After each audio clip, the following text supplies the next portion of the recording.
Hey, this is Rick Brandenburg for Turf Bugs and Rock and Roll. And it's the middle of December now, so we're a few weeks removed from the general election of early November. And I've been getting a number of questions that have actually been good questions related to our industries relative to the impact of the general election. And I'm going to try to answer those in a non-political way. Basically, the questions have been, now that there's going to be a transition in administration, is there going to be a transition in a lot of the regulatory issues and things that potentially could impact our business, such as with water or with pesticides?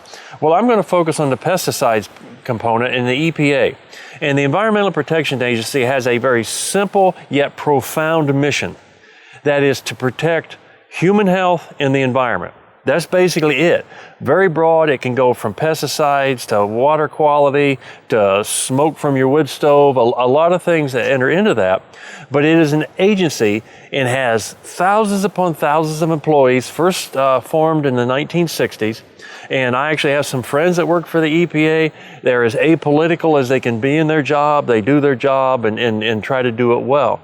But the EPA has this mandate to protect human health and the environment. And part of the way they do that is through evaluation, testing, and regulation of pesticides, which we use in our industry. So as we go from an administration that perhaps looked at lower regulatory, or lower regulations, to one that perhaps may look, and I'm saying perhaps, may look at a more significant level of regulations, what's that going to mean for our industry?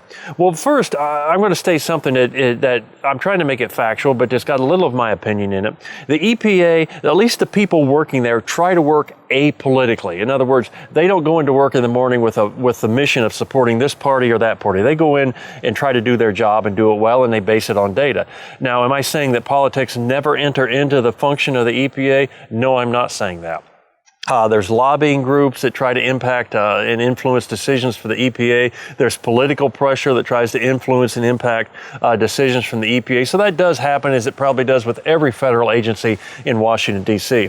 But what I'm saying is that, there's guidelines, there's restrictions, and the individuals that work in there try to base it on scientific information, not due to political influence, not due to money, that sort of thing. But does that mean that things won't change? It means they probably won't change as dramatically as a lot of people think they might. And there's a couple reasons for that. One reason is that probably and through 2021, we're still going to feel the economic impact, the impact on business of the COVID pandemic. So the economy is still going to be a little bit on the fragile side, and additional regulations may or may not be appropriate because that could hinder the recovery. And I think all politicians will look at it from that perspective. So I don't view big sweeping changes, but hey, I'm not an expert. I'm especially when it comes to politics.